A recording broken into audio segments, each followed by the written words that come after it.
ছাত্র জনতার আন্দোলনের মুখে গত 5ই আগস্ট পদত্যাগ করে ভারতে পালিয়ে যান শেখ হাসিনা। এরপর থেকে ভারতের আশ্রয়ে সেখানে 2 মাস অবস্থান করেন। এবার ভারত ছেড়ে শেখ হাসিনা সংযুক্ত আরব আমিরাতে আশ্রয় নিয়েছেন বলে জানা গেছে।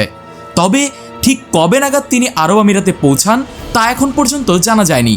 সম্প্রতি আরব আমিরাতে দেখা গেছে সাবেক সংসদ সদস্য শামীম ওসমানকে। ধারণা করা হচ্ছে আরব আমিরাতের আজমান শহরে শামীম ওসমানের বাড়িতে শেখ হাসিনা আশ্রয় নিয়েছেন।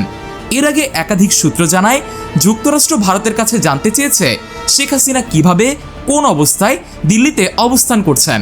জবাবে ভারত বলেছে খুব অল্প সময়ের মধ্যেই মধ্যপ্রাচ্যের কোনো একটি দেশে তিনি চলে যাবেন। তার আগে সংযুক্ত আরব আমিরাতে শেখ হাসিনা রাজনৈতিক আশ্রয় চাইলে দেশটি রাজি হয়নি। ব্রিটেন, যুক্তরাষ্ট্র ও মধ্যপ্রাচ্যের অন্যান্য দেশগুলোর মতো সংযুক্ত আরব আমিরাতও শেখ হাসিনাকে রাজনৈতিক আশ্রয় দিতে স্রেফ মানা করে দেয়। এদিকে কোন প্রেক্ষাপটে এবং কী শর্তে শেষমেশ আরব আমিরাত আজমাইন শহরে শেখ হাসিনাকে আশ্রয়ের অনুমতি দিয়েছে সে সম্পর্কেও সুনির্দিষ্ট কোনো তথ্য এখনও নিশ্চিত করা যায়নি। আরব আমিরাতের আজমাইনে শেখ হাসিনা ঠিক কতদিন অবস্থান করবেন এবং তার পরবর্তী গন্তব্য কোথায় সে বিষয়েও জানা যায়নি। শেখ হাসিনার বাংলাদেশ ছেড়ে ভারতে থাকার ভিসার মেয়াদও শেষ হয়ে যায় বেশ কিছুদিন আগেই। আন্তর্জাতিক কূটনীতিক মহলে শেখ হাসিনার ভারতে অবস্থান নিয়ে মোদী সরকারকে দেশের ভেতরে বাইরে যথেষ্ট চাপের মুখে পড়তে হয়েছে।